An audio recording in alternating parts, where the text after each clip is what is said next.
नमस्कार। आज आठवड्याच्या शेवटच्या कामकाजाच्या दिवशी सकाळी शेअर मार्केट सुरू झाल्यापासून घसरण होती। दिवसभर घसरण वाढतच होती।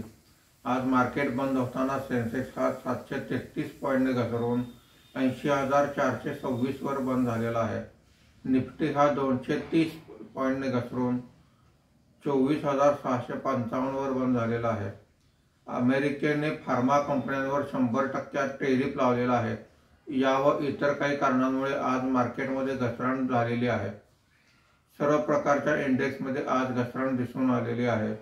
BSE healthcare index 2.14%, BSE IT index 2.41% घसरलेले आहेत। बीएसई मिड कॅप इंडेक्स 1.96%, तर स्मॉल कॅप इंडेक्स 2.05% घसरलेले आहेत।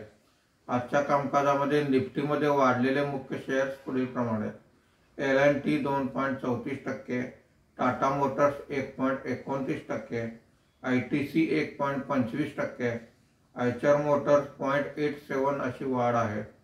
आज निफ्टीमध्ये घसरलेले मुख्य शेअर्स पुढील प्रमाणे: महिंद्रा अँड महिंद्रा 3.78%, इंडसइंड बँक 3.77%, टाटा स्टील 2.89%, सन फार्मा 2.50% अशी घसरण आहे। आज FIIने 5,688 कोटी रुपयांची विक्री केलेली आहे।